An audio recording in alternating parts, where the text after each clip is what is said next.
It started with something so small, I almost ignored it. I was just loading groceries into the trunk like I always do. Eggs, paper towels, that oat milk he swore he hated but kept disappearing anyway. But when I went to shut the trunk, it wouldn't latch. Typical.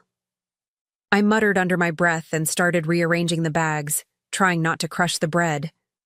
As I reached deeper into the side compartment, my hand hit something hard, wedged tight beneath the lining. At first, I thought it was just a forgotten tool or some spare part. But then I pulled it out. It was a phone. Old, dusty, taped behind the fabric like someone never wanted it to be found. My heart started pounding, the way it does when your instincts scream before your mind can catch up. It wasn't mine, that was for sure. It wasn't even close to anything I'd seen in the house.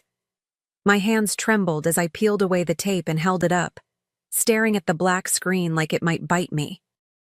Then I did the one thing I shouldn't have. I powered it on. It lit up right away. No password, just a stream of messages, recent ones.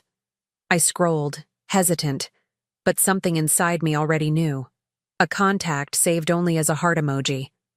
The texts, explicit, relentlessly romantic. And not one of them was from me. My breath caught. My stomach turned. I stood there with half-melted ice cream dripping down my wrist, while my entire marriage cracked open like a dropped glass bowl. I didn't move for a while. I just stood there staring at that little glowing screen like it held a live wire. My ears were ringing, my mind trying to make excuses for him. Maybe it was old, maybe it was some prank, maybe this was all a mistake. But the dates were current. The words were intimate. And the photos? Fresh. One of them showed her in the same dress I saw at our friend's anniversary party, last week. I remember because he kept glancing at it across the room. I sat in the driver's seat with the door wide open, the world still spinning around me like it didn't care. My hand rested on that burner phone like it was a weapon I hadn't decided whether to use. Every text was another cut, another slap. He told her he missed her scent. He told her she made him feel alive. He told her things I hadn't heard from him in years. And all I could think was, how long had I been this blind? But what hit hardest wasn't the cheating. It was how he talked about me. In one message, he called me boring.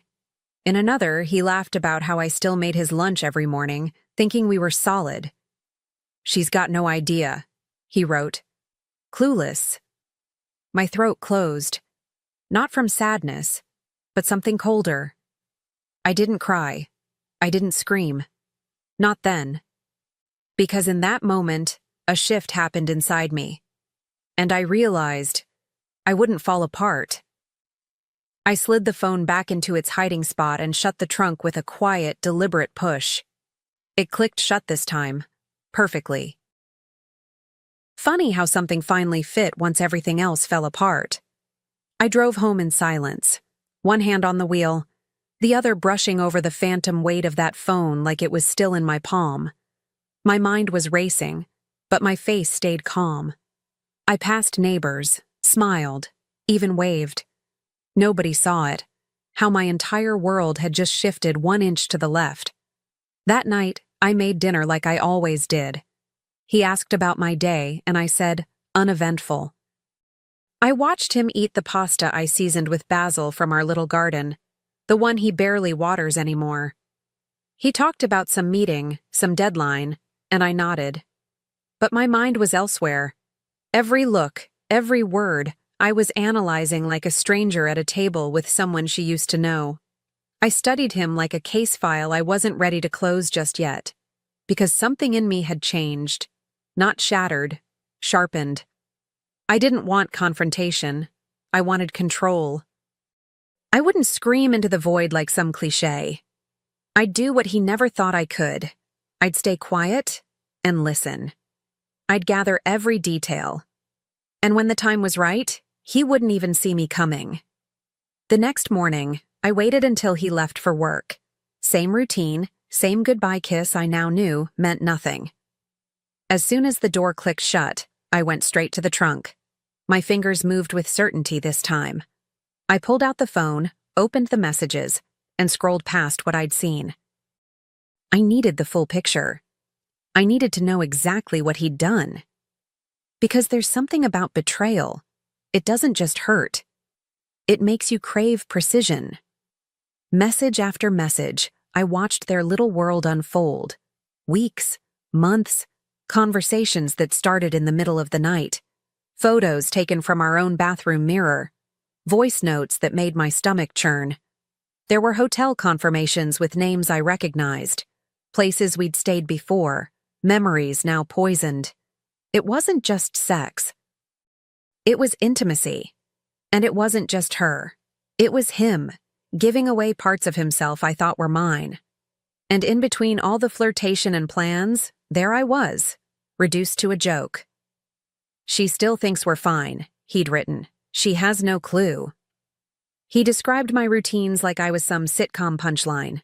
My cooking, my habits, my quiet kindness, all twisted into something pathetic between their giggles. I should have felt broken, but instead, something solidified in me. If he thought I was clueless, then he'd already lost. Because now I wasn't just the wife. I was the storm gathering at the edge of his perfect little world. I didn't rush. I read every message like it was a case file, building a timeline in my mind. Morning texts, lunch break photos, late night calls when I thought he was just watching TV downstairs. The more I saw, the calmer I became, like my heartbreak had frostbitten into something strategic. I screenshotted everything. Every dirty line, every humiliating comment, every booking. I saved them to a hidden folder in the cloud. He could erase his lies later if he wanted, but I already had the truth backed up in full. I never responded. Not yet. I let her think she still had him. I let him think I was still in the dark. The silence became my armor. Every breakfast we shared, every mundane chat about bills or groceries, I played my role. It was surreal, performing in the life he'd already abandoned. But I wasn't about to give him a scene. No, I wanted something better. I wanted control. And silence, I realized, is the most powerful script of all. At night, lying next to him, I replayed voice notes in my mind. Her giggles, his whispers. It was like living with a ghost of someone I used to know. But I didn't flinch. I stared at the ceiling, my body still, and imagined the pieces moving. I wasn't just mourning the marriage. I was preparing the autopsy. And the difference between the two? One cries, the other plans, and I was already planning. There's a moment when grief gives way to clarity. I felt it while washing dishes one evening, his laughter floating in from the living room as if nothing had changed. I stared at the soap bubbles and thought, he has no idea what's coming. That was the exact moment I let go of the fantasy that he'd apologize, confess, or even feel guilty. He wouldn't. Men like him rarely do. They just hope you never look too closely. So I started watching everything. His patterns, his tone, the way he reached for his phone a little too fast when it buzzed. I noticed how he started taking longer showers, how he always stepped outside for certain calls. I cataloged every inconsistency, not to confront, but to understand. Because the more I saw, the more I realized. This wasn't new. This wasn't a one-time thing. This was who he'd become while I was busy holding everything together. And yet, he still believed I was clueless, still believed he had the upper hand. That's the beauty of silence. It lulls liars into false comfort. I let him sit in that illusion like a man soaking in a bath that's slowly turning cold. He thought he was winning. But what I was preparing wasn't a reaction. It was a masterpiece, and all it needed now was the right first move. The idea came to me while folding laundry, of all things. A pile of his shirts, crisply warm from the dryer, and I just stood there holding one, thinking, what would she do if I answered instead of him? That's when the plan began. Simple. Clean. Brilliant. I wouldn't just catch him, I'd be her. I already knew her tone, her words, her punctuation. She used too many hearts and always wrote you instead of you. Amateur moves. I could wear her skin like a costume. So I waited for the next message.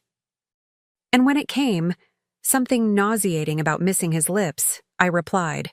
Not as me. As her. I miss you too, babe. When can we sneak away again? I felt my fingers tingle. He answered almost immediately, like a dog to a whistle. Soon, I'll book a room. And just like that, I was inside their secret little world. Except now, I held the strings. And every message I sent pulled him further into my trap. Over the next few days, I kept it going. Flirty, predictable. Just enough excitement to keep him hooked.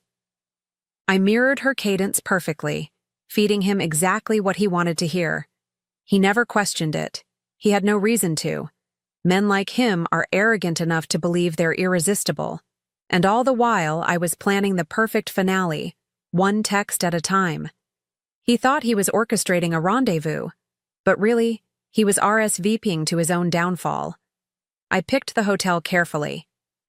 Not some sleazy roadside place they'd used before, but something upscale, elegant, with polished marble floors and crisp white linens. A place that demanded attention. I booked the room under her name, even used the same phrases she used in past bookings. Room 502, late check-in, one guest. Everything felt too easy.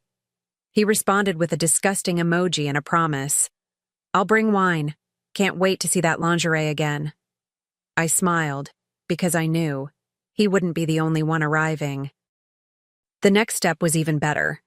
I contacted his boss under the guise of celebration. Let's surprise him, I wrote, playing the cheerful wife role he'd turned into a punchline.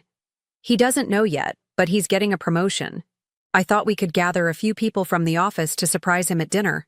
My treat. His assistant loved the idea. His boss cleared his schedule. I picked the hotel restaurant just one floor below room 502. 2 reservations, 1 trap. And he had no idea both were for him. Meanwhile, I made sure everything looked normal at home. I kissed his cheek, packed his overnight bag, and said, "Have fun at the conference." He smiled, smug and oblivious, telling me not to wait up. I didn't blink, just waved him off with the kind of grace only rage can teach you. As soon as the door closed, I grabbed the burner, my phone, and the carefully printed invitation cards I'd made for his colleagues. The real show was about to begin. I arrived at the hotel early, dressed in quiet elegance, just enough to blend in, just enough to be remembered. The restaurant staff already had the name and table ready. I handed over the promotion celebration place cards, smiling as I watched them line the table with candles and champagne flutes. It looked like a dream, if only they knew. Upstairs, room 502 was being prepared too.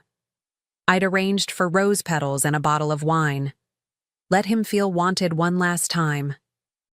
As guests trickled in, his co-workers, his boss, even that intern he always dismissed, I greeted them all with warmth. He'll be so surprised, I told them. He has no idea. And truly, he didn't.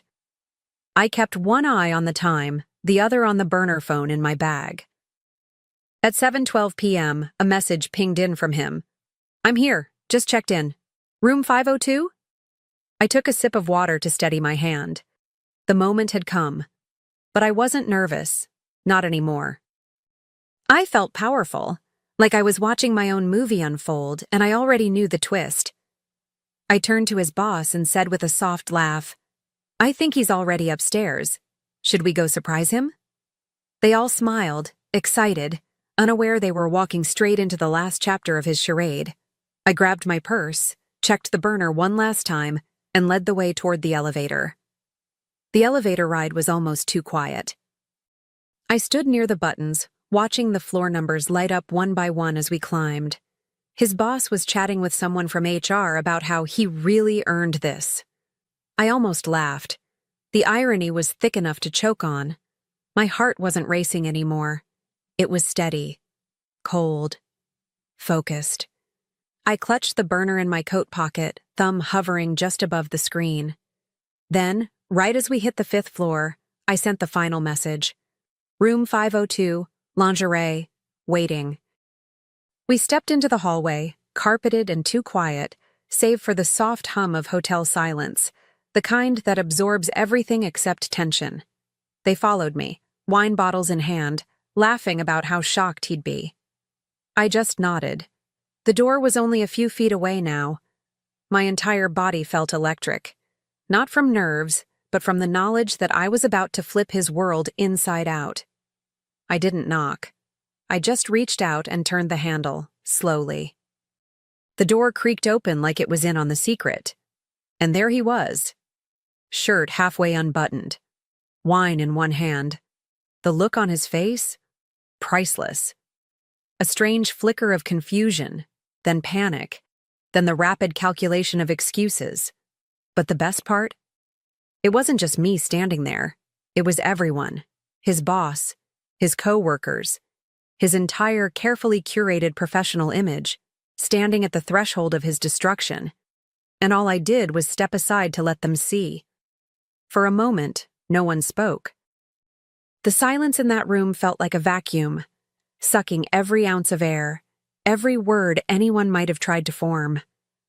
He stammered something, my name maybe, but I didn't flinch. One of his co-workers gasped. Another turned away. His boss took a slow, deliberate step back, like he'd just realized he walked into a crime scene. And in a way he had. Not a murder, but a revelation.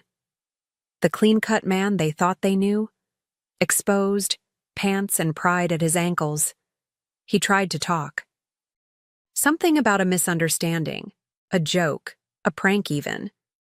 But the text on the burner phone still glowing on the bed said otherwise. I didn't need to say a word. I simply walked over, picked up the phone, and scrolled through a few of the more colorful messages, just enough to make jaws clench and eyes widen. Then I placed it gently on the comforter, right next to the bottle of wine he'd so eagerly packed. Let them read for themselves. Let him squirm. And he did. Oh, how he squirmed. Watching his face shift from arrogance to desperation was almost poetic. He begged me, not to forgive, but to leave quietly. We can talk about this, he whispered, as if whispering made it private. But it was too late. He wasn't the only one exposed here. His lies were laid bare under hotel lights. His illusion of control? Gone. And the best part was, I hadn't raised my voice once. One by one, they started to leave. No one wanted to be part of the wreckage. His boss didn't say a word, just gave him a long, disappointed stare before walking out without touching the wine he brought. The intern looked horrified, like she'd just walked into a nightmare she wasn't old enough to understand. And me? I stood there calm, watching it all unfold like a guest at a gallery opening. Every lie he ever told now framed for display. Every mask he wore, melting right off. He tried to follow me out. Of course he did. But I turned around, just once, and gave him the final gift he didn't know he deserved. You said I was clueless, I said quietly.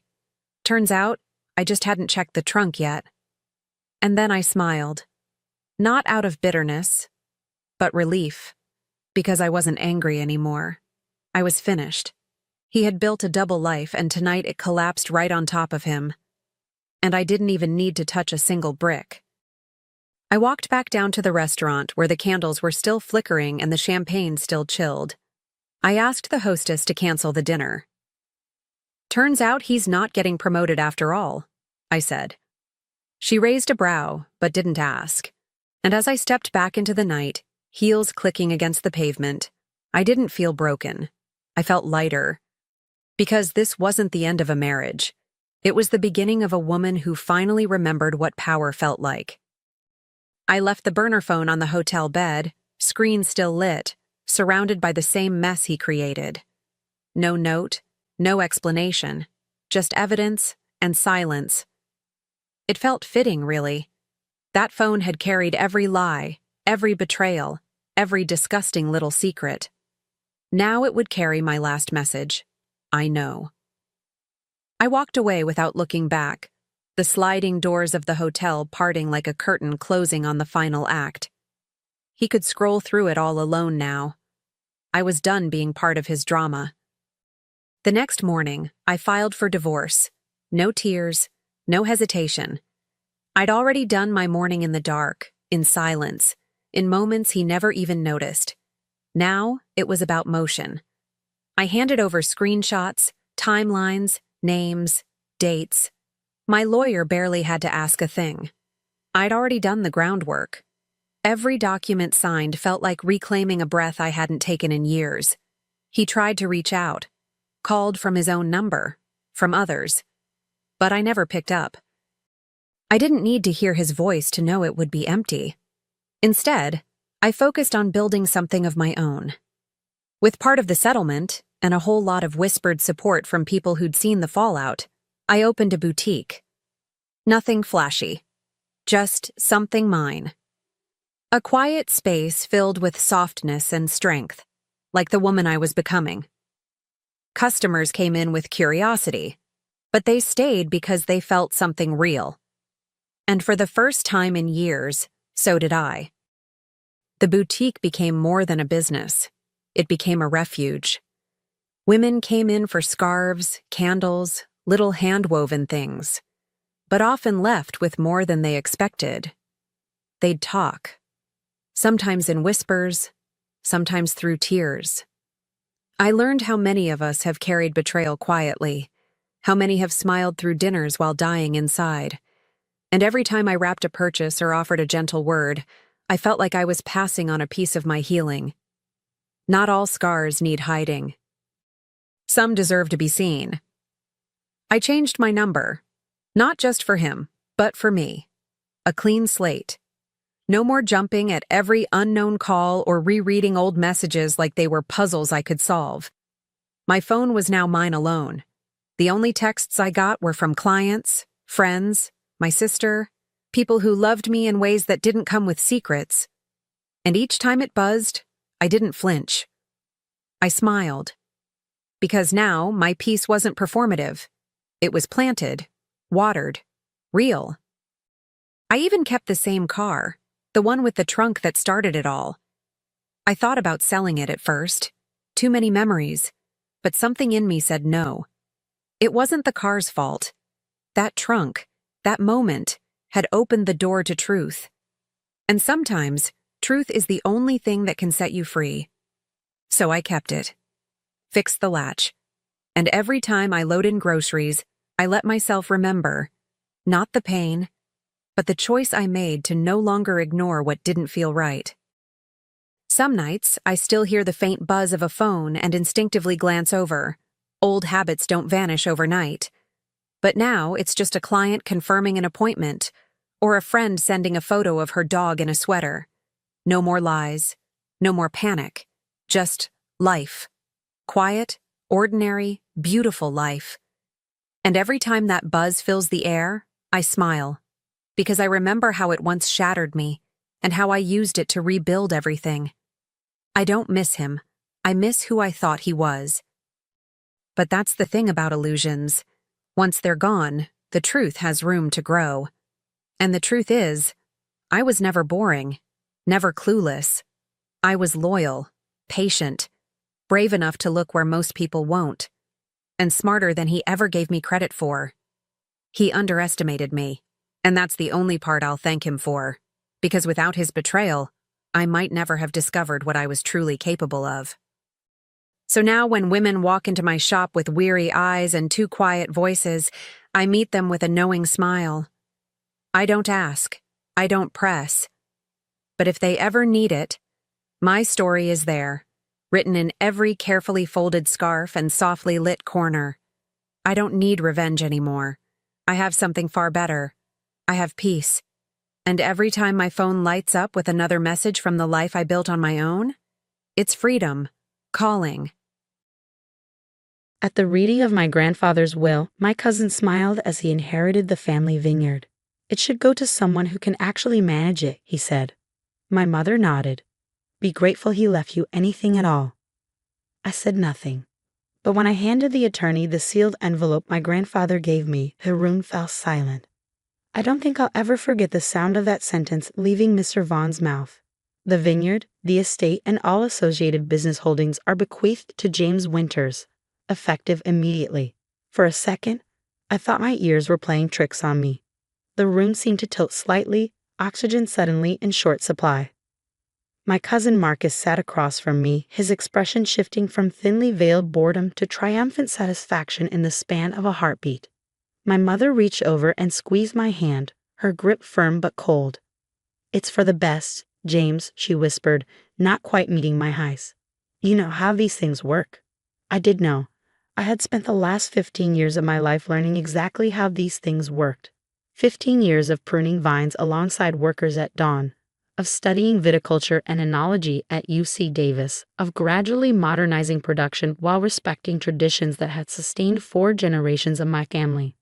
15 years of being the only Winters who actually cared about Crescent Ridge beyond its balance sheet. But none of that mattered now. Not according to the document Mr. Vaughn was reading with practiced neutrality. Marcus caught my eye across the room and gave me a small, sympathetic smile that didn't reach his eyes. "It should go to someone who can actually manage it," he said, voice soft but carrying easily in the hushed room. Grandfather understood that. I didn't respond. My tongue felt numb, my thoughts scattered like leaves in a storm. My fingers trembled slightly as I reached for the water glass in front of me, trying to appear calm, composed. I could feel the weight of everyone's stares pressing down on me, my Aunt Barbara dabbing at non-existent tears, Uncle Philip studying his manicured nails, my mother's rigid posture beside me. The vineyard had been my life, not just work, my actual home. The stone cottage nestled between the old growth vines and a creek, the cellar where I'd first learned to taste the difference between vintages under my grandfather's patient guidance. The fields where I proposed to Emma 3 summers ago, kneeling among vines heavy with ripening fruit. Gone. All of it. Mr. Vaughn cleared his throat, continuing with various smaller bequests. I barely registered the mention of my name, something about a modest financial provision. The family ring. Some books. Trinkets. Consolation prizes. My chest felt tight, each breath requiring conscious effort. How could he do this? After everything we'd shared, after all the promises, the plans we'd made together during those final months as his health declined. My grandfather had been more than a mentor. He had been my closest friend, my advocate, the one person in our fractured family who seemed to truly see me. Marcus was already on his phone, thumbs typing rapidly, no doubt sharing the news with his business partners. He'd been trying to convince my grandfather to sell the vineyard for years, to develop the prime acreage into luxury homes and a golf course. Diversification, he called it. Destruction. My grandfather had always countered. Or so I thought. The reading continued, but my mind was elsewhere, stuck on a memory from 2 weeks ago. My grandfather, frail but clear-eyed, sitting up in his bed as sunlight streamed through the windows of the master bedroom where generations of Winters had been born and died. "James," he'd said, voice raspy but firm, "there's something I need you to hold on to."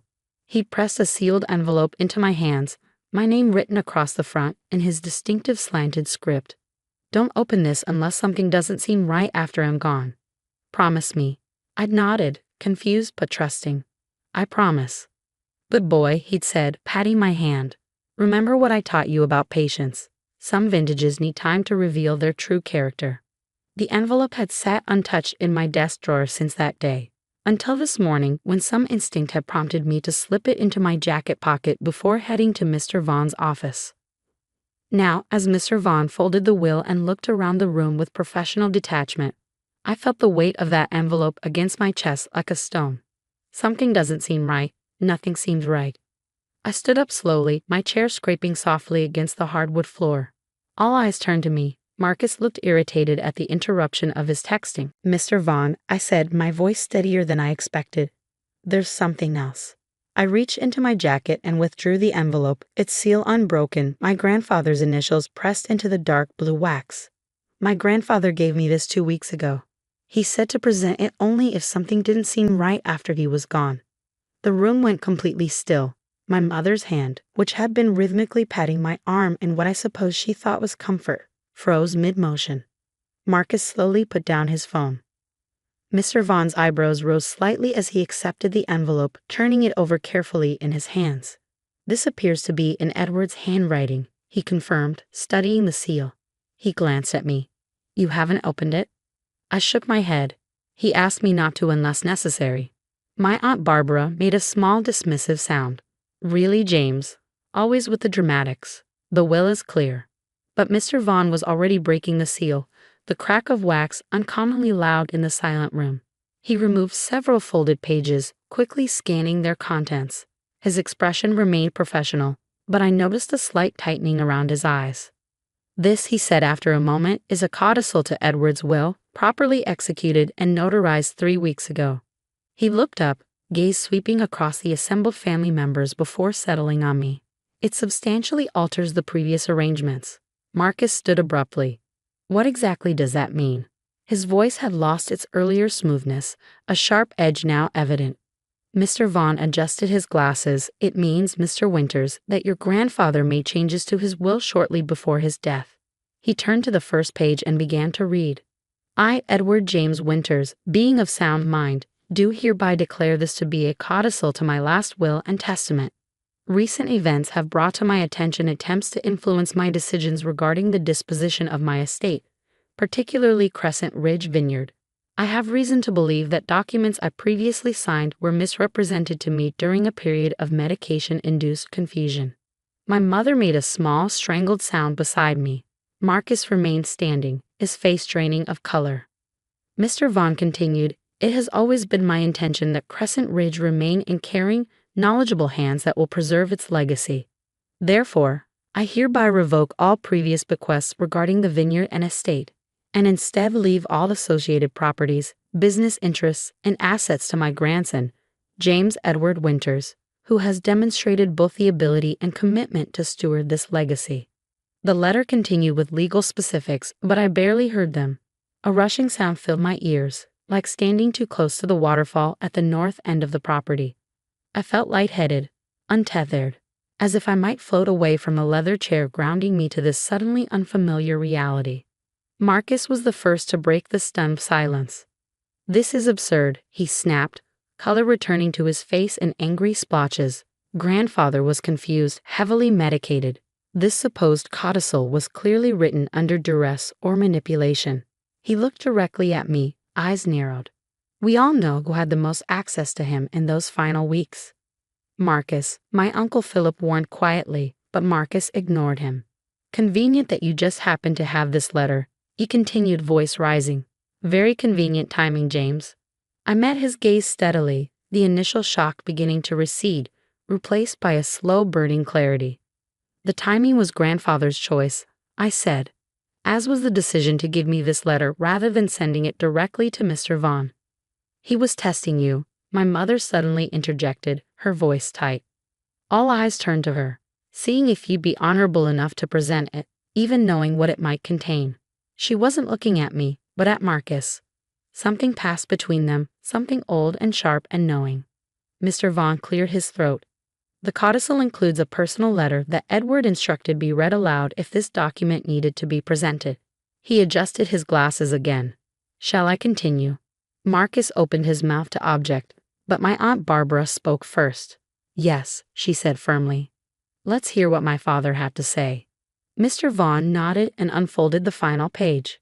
"To my family, if you are hearing these words, then something has occurred that made James question the provisions of my will, and he has made the difficult decision to present this letter. For this, I am grateful, as it confirms what I already knew about his character. 6 months ago, when my health first began to fail, I was approached separately by several family members with concerns about the future of Crescent Ridge. While these conversations were framed as being for my benefit and peace of mind, their true purpose became increasingly clear. It was not the vineyard's legacy they sought to protect, but their own financial interests. During a particularly difficult period when my medication left me disoriented, I signed documents that were presented as routine estate planning updates. I later discovered these documents substantially altered my wishes for the vineyard's future, placing it in hands that would not honor its true value. I could have confronted this deception immediately, but after a lifetime of watching this family operate, I recognized an opportunity to reveal true character. Sometimes in viniculture, the only way to strengthen a vine is to subject it to stress, to see if it has the resilience to overcome challenge and produce something of quality despite adversity. James has been that vine. While others saw Crescent Ridge as an asset to be liquidated, he saw it as a living legacy. While others visited only when it suited them, he committed his life to its soil. He knows that what makes our wine exceptional isn't just the grapes or the process, but the connection to the land itself, something that cannot be replicated or replaced. To James, I am sorry for this final test, but I needed to be certain you would fight for what matters, even when it seemed already lost. The vineyard is yours, as it always should have been. To those who sought to manipulate an old man's final wishes, I forgive you, but I do not forget. May you find something in your lives worth caring about beyond its monetary value. The true worth of a legacy isn't measured in dollars or acreage, but in respect, for the past, for the land, and for each other. Remember that when you taste the wines from vintages I will never see. With enduring love despite our imperfections, Edward Winters. The room was completely silent. No one moved or spoke. Even the usual creaks from the old building seemed to stop, as if in respect. I sat still, letting my grandfather's words sink in like rain after a long dry season. I thought I'd feel justified, maybe even proud, but instead, I felt something deeper, sadness, yes, but also a strong sense of gratitude. Even after his death, he was still teaching me. Marcus moved first. He grabbed his coat so roughly it knocked the chair over. The crash broke the silence like a snapped string. "This isn't over," he said, his voice low and angry. "You'll be hearing from my lawyers." He walked to the door and paused beside me. "He always play favorites. Don't think this makes you special." Then he left, shutting the door behind him. One by one, the others followed. My aunt and uncle gave me awkward condolences, cousins looked away, and old family friends seemed uneasy but quietly relieved. Soon, only my mom, Mr. Vaughn, and I were left. My mother sat stiffly, hands tightly clasped. "Your grandfather never really cared about keeping the family united," she said, her tone flat. I looked at her carefully, maybe really seeing her for the first time in years. "Did you know?" I asked. "About the documents Marcus had him sign while he was medicated." She looked at me briefly, then turned away. I knew Marcus had plans. I didn't know all the details. "But you didn't warn him, or me." She stood, brushing her suit like there were wrinkles. "The vineyard has caused arguments in this family for a long time, James. Your grandfather was stuck in the past. He ignored what made sense financially. That sentimentality is what built everything we have," I said. "It's what matters." She sighed like I was still a child missing the point. "Foundations can be sold, James, and for a good price." She picked up her purse, then hesitated. "He always loved you most, from the start. The rest of us never really had a chance." There was something in her voice beyond bitterness, something old and sad. For a moment, I saw the young girl she once was, wanting her father's approval and never quite getting it. I wanted to say something to heal the gap between us, but she was already walking away. "I hope it makes you happy," she said at the door. Not angry, just tired. "The vineyard. I hope it's worth it." Then she too was gone. Just Mr. Vaughn and I remained, and the papers that had just changed my life. Mr. Vaughn carefully put the documents back into their folders. "Your grandfather was an extraordinary man," he said. "Not always easy, but truly remarkable." I nodded, still trying to process everything. "When did you find out about the codicil?" "He had me prepare it 3 weeks ago after he found the changed will, but he only wanted it shown if you brought the letter." He looked at me thoughtfully. "It was a risk. You might not have." "I almost didn't," I admitted. "I didn't know what it said." "That," Mr. Vaughn said with a small smile, "is exactly why he trusted you with it." He slid the folder toward me. "These are your copies. The originals will be filed. I suggest you talk to your own lawyer, but I assure you, everything is solid." I took the folder. It felt surprisingly heavy. "Thank you." He nodded and stood up, signaling the meeting was over. Your grandfather and I were friends for over 40 years. He wasn't easy to read, but he had a great sense for people. He offered his hand. Crescent Ridge is in good hands. He believed that. Driving back to the vineyard took 27 minutes, just like always, but everything felt different. The curves of the road, the light through the trees, the first view of the vines reaching toward the ocean. It all felt changed now that I knew the vineyard was mine to protect. I parked by the stone cottage instead of the big house. I needed the comfort of my own space. Emma would be waiting. I told her not to come to the will reading. I wanted to face it alone. Now I wish she'd been there to see how it all unfolded. But as I stepped out of the car, I realized something important. The vineyard hadn't changed. The vines still needed care. The wine still waited in the cellar. The land would go on, like it always had, untouched by our family drama. What had changed was inside me. I finally felt sure. My grandfather had seen me clearly. Despite all the family mess, someone had known what mattered to me. I looked over the rolling hills, the vines planted by my great-grandfather, the soil holding our family's history. The sun hit the old sign. Crescent Ridge, established 1924. And for the first time in weeks, my chest felt lighter. Emma stood in the doorway, silently asking. I held up the folder. She smiled, finally relieved. As I walked toward her, toward home, I understood what my grandfather had really left me. More than land. He gave me the chance to keep something alive, to continue a story. Some legacies aren't about money or land. They're about values, promises, and doing the right thing. About knowing that even when someone's gone, their spirit stays in what they've built. My grandfather knew that. And because I opened a letter I almost ignored, I could now carry that legacy forward. What matters isn't just getting a legacy, it's how you take care of it. In the days that followed, while gossip spread through the wine community, I got up every morning at sunrise and returned to the vines. I worked. I planned. I prepared for the future. There would be problems, legal threats from Marcus, awkward family dinners, the push to modernize. But out among the vines that had seen so much family history, I felt ready. Some wines need time to show their true character, my grandfather once said. He didn't just mean wine. He meant people too. He meant family. He meant the slow, often hard process of becoming who you really are. By giving me that sealed letter, he gave me more than documents. He gave me trust, and the chance to prove that what he built still mattered.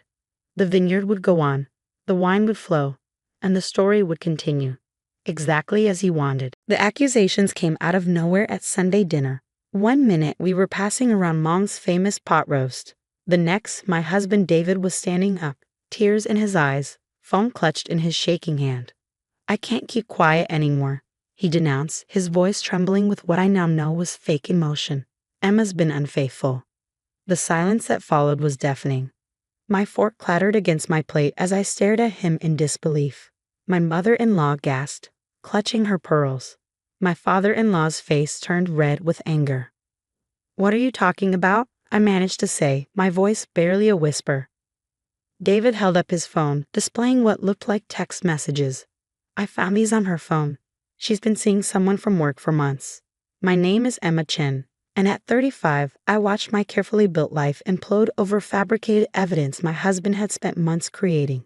The worst part, I never saw it coming. That's impossible, I said, standing up to look at the messages, but David pulled the phone away, tucking it into his pocket. I've already shown them to my lawyer, he said, his voice hard. Along with the hotel receipts, the secret email account, everything. It's over, Emma. I want a divorce. I looked around the table at the faces of the family I'd been part of for the last 10 years. My mother-in-law, Margaret, was already crying, while my father-in-law, Richard, stared at me with disgust. My sister-in-law, Sarah, wouldn't even meet my eyes. This is insane, I said, my hands shaking. I haven't done anything wrong, David. You know that. That's not true, he countered, shaking his head, playing the part of the heartbroken husband perfectly. I didn't want to believe it either, but the evidence, he trailed off, letting the implication hang in the air.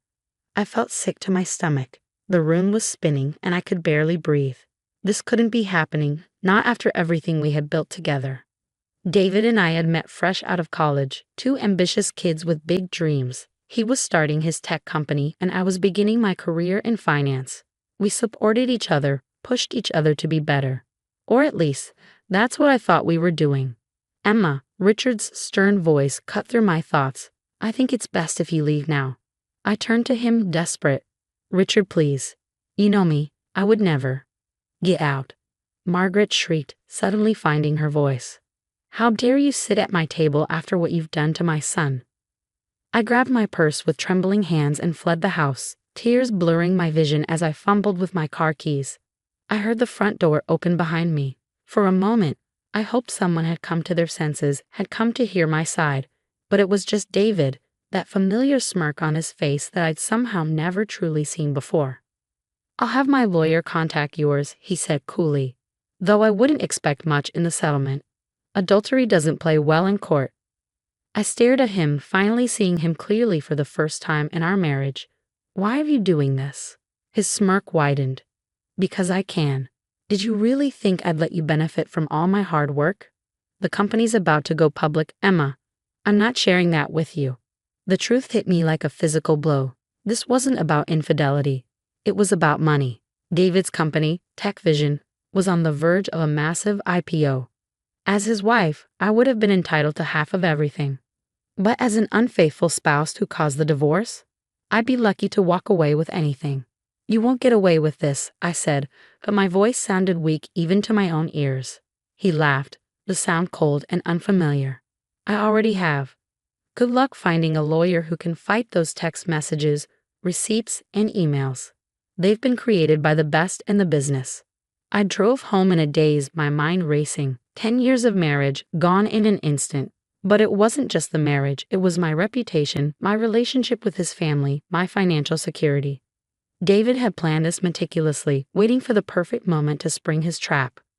The next few weeks were a blur of lawyers, paperwork, and humiliation. David's evidence was everywhere, leaked to our friends, shared with our colleagues, even sent to my boss. People I'd known for years stopped speaking to me, others whispered behind my back. My lawyer tried her best, but David had covered his tracks well. The fake messages looked real, complete with timestamps and location data. The hotel receipts appeared legitimate, down to the security camera footage he'd somehow doctored to show someone who looked like me entering and leaving with an unidentified man. I'm sorry, my lawyer said after another brutal day in court, but unless we can prove these are forgeries, the judge is going to side with him. And he's asking for everything. The house, the cars, his company shares. He's even going after your personal savings. I sat in her office. How did he do this? How did he plan all of this without me noticing? She sighed, shuffling through the papers on her desk. Men like David, they're patient. They wait for the right moment, build their case slowly. By the time you realize what's happening, it's too late. But she was wrong about one thing. It wasn't too late. Not for me. Because while David was busy destroying my life, he'd forgotten one crucial detail about who I was, what I was capable of. Before I met David, I'd worked in corporate finance, specializing in hostile takeovers. I knew how to read between the lines, how to find weaknesses in seemingly impenetrable companies, and most importantly, I knew how to play the long game. That night, I sat in my small apartment, all I could afford after David froze our accounts, and started planning. The IPO was still months away. Tech Vision was valuable, but it had vulnerabilities. David had been so focused on his elaborate scheme to discredit me that he'd let other things slip. I opened my laptop and began digging. Years of working alongside David meant I knew where to look, what questions to ask. It took hours, but finally, I found what I was looking for. A small note in the company's financial records about an early investor. Someone who'd been there before Tech Vision was anything more than an idea in David's head. Marcus John. I remembered David mentioning him once, dismissively referring to him as just some old guy who got lucky. But Marcus owned 15% of Tech Vision shares that would be worth millions after the IPO. Shares that, for some reason, David had been trying to quietly buy back. I wrote down the name, a plan already forming in my mind. David thought he'd taken everything from me, but he'd forgotten the most important thing. My mind, my skills, my determination. He'd made me look like a cheater, but he was the real fraud, and I was going to prove it. Finding Marcus John proved harder than I expected. The man was practically a ghost, no social media presence, no public records beyond the bare minimum. But after 2 weeks of searching, I finally had an address. A modest house in San Francisco's Sunset District. I stood on his doorstep at 9 a.m. on a Saturday, heart pounding. This was my one shot. If I was wrong about this, I'd lose more than just my dignity. I'd lose any chance of exposing David's lies. The door opened, revealing an elderly Asian man in wire-rimmed glasses. He looked exactly like someone who'd made an early tech investment and then vanished from the spotlight. "Mr. John," I said, trying to keep my voice steady. "My name is Emma Chen. I need to talk to you about Tech Vision." His eyes narrowed slightly. "David Chen's wife." "Ex-wife," I corrected, the words still bitter in my mouth. "And I think you know why I'm here." He studied me for a long moment, then stepped aside. "Come in. We have much to discuss." His living room was sparse but elegant, with traditional Chinese furniture and a stunning view of the ocean. He gestured for me to sit, then disappeared into the kitchen, returning with a pot of tea. "So," he said, pouring us each a cup, "you've discovered David's little secret." I leaned forward. "I know he's been trying to buy back your shares before the IPO. What I don't know is why." Marcus took a slow sip of his tea. "Because those shares aren't just shares. They're proof of what Tech Vision really is and who really created it." Over the next hour, Marcus told me everything. He hadn't just been an early investor. He'd been David's mentor, the original creator of the technology that would become Tech Vision's core product. David had been his student, helping to refine the code while learning the business. But then, Marcus said, his voice heavy with old pain, he decided he didn't want to share the credit or the profits. "He stole it from you," I whispered, the pieces falling into place. Marcus nodded. "He locked me out of the system, registered patents in his name, and presented me with papers that made me just another investor. I was old, tired of fighting. I signed them." "But you kept the shares." A small smile crossed his face. "Insurance. As long as I held those shares, David couldn't completely erase me from the company's history. But now, with the IPO coming, he needs to tie up loose ends. Just like he did with me," I finished. I pulled out my laptop, showing Marcus what I found: discrepancies in Tech Vision's patent applications, early development logs that didn't quite match the official timeline. Small things individually, but together, they told a story. "Help me," I said quietly. "Help me prove what he did to both of us." Marcus was silent for a long time, staring into his teacup. Finally, he looked up, determination in his eyes. "I kept everything," he said. "Every email, every line of original code, every conversation. I knew someday someone would need to know the truth." We spent the next month building our case.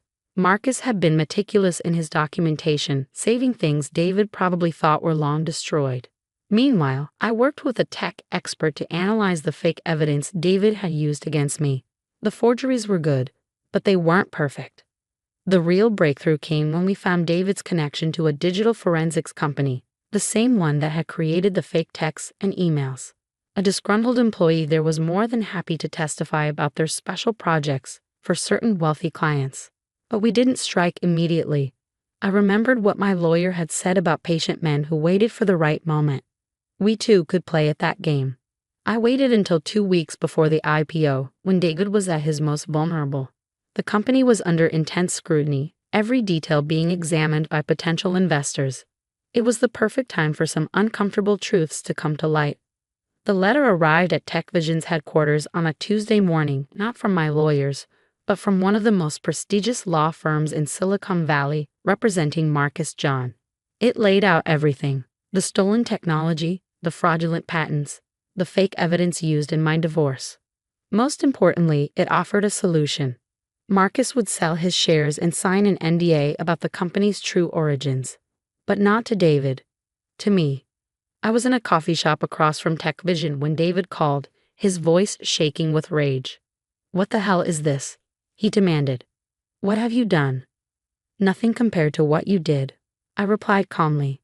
"How's it feel, David? Having everything you built threatened by someone you underestimated. You can't do this. The IPO will be delayed indefinitely once investors learn about the patent disputes. Unless," I could hear the desperation creeping into his voice, "unless you tell the truth. Truth about everything. The technology you stole, the lies about me. All of it." He laughed, but it was hollow. "You're bluffing. You don't have the resources for this." "Check your email," I said softly. I just sent you proof of every payment you made to create those fake texts and emails. Still think I'm bluffing? The silence on the other end was deafening. You have until tomorrow morning to decide. I continued. Either you come clean, or Marcus and I go public with everything. Your choice. I hung up, my hands shaking slightly. Years of working in finance had taught me that timing was everything. David had waited until the IPO was close to destroy me, thinking I'd be too broken to fight back. He was wrong. The next morning, David called a board meeting. I watched the live stream from Marcus's living room as he stood up, looking older and more defeated than I'd ever seen him. I have an announcement to make, he began, his voice rough, regarding the origins of TechVision's core technology and other matters. What followed was a full confession. He admitted to stealing Marcus's work, to fabricating evidence for our divorce, to everything. The board members sat in stunned silence as David dismantled his own carefully constructed lies. Within hours, the news was everywhere. TechVision's stock price plummeted. The IPO was postponed indefinitely. David was forced to step down as CEO. But the real victory came a week later, when the divorce court reopened our case. The judge was furious about the fraudulent evidence. The settlement was completely reversed. I received half of everything, including David's TechVision shares. Marcus sold his shares to me as planned, making me the company's largest individual shareholder. The board, desperate to salvage what was left of TechVision's reputation, asked me to take over as CEO. I stood in front of TechVision's headquarters, looking up at the building that had once represented everything I'd lost. Now it was mine. My phone buzzed. A text from David. You've ruined me. I hope you're happy. I typed back a simple response. No, David, you ruined yourself. I just made sure the truth came out. Later that evening, I sat in my new office, looking out over the city lights. Marcus had joined me, bringing a bottle of champagne. To justice, he said, raising his glass. And to patience, I smiled, thinking about everything that had led to this moment. David had tried to destroy me, thinking I would break. Instead, I'd emerged stronger, smarter, and more successful than ever. You know what the best part is? I said, turning to Marcus. He never saw it coming, just like I never saw his betrayal coming. The difference is I had truth on my side. Marcus nodded sagely. Truth has a way of finding its way to the surface. Sometimes it just needs a little help. The next few months were a whirlwind of changes. Under my leadership, TechVision refocused on its original mission, creating technology that helped people, not just profits. Marcus joined the board of directors, his contributions finally acknowledged. David? Last I heard, he'd moved to a small town somewhere, trying to escape his ruined reputation. His family, who'd been so quick to believe his lies about me, now wouldn't even speak to him. Sometimes karma works in mysterious ways. A year later, I was giving a speech at a women's business conference. The topic, trust, truth, and triumph. How to rise after betrayal. The hardest lesson I learned, I told the audience, wasn't about business or technology. It was about patience. When someone tries to destroy you, they expect you to react immediately, emotionally. But sometimes the best revenge is taking your time, gathering your strength, and striking when they least expect it. I'd pause, looking out at the sea of faces. But more importantly, I learned that success isn't about getting even, it's about getting better. Better at what you do, better at who you are, better at recognizing both lies and opportunities. Because in the end, the truth always comes out. You just have to be strong enough to wait for it and smart enough to know what to do when it does. The applause was thunderous, but I barely heard it. I was thinking about that Sunday dinner, the moment everything fell apart. If I could go back and tell myself what was coming, would I change anything? No, because sometimes you need to lose everything to realize just how much you're capable of gaining. Today, TechVision is stronger than ever. Marcus's original vision, combined with my financial expertise, has turned it into something we're both proud of. The company's success isn't built on lies anymore. It's built on innovation, integrity, and second chances. As for me, I learned that sometimes the worst betrayals can lead to the best opportunities. David thought he was writing the end of my story, but he was really just setting up the beginning of a much better one. And that's the thing about truth. It might take time, but it always finds its way to the light. You just have to be patient enough to wait for it and brave enough to help it along when the time comes.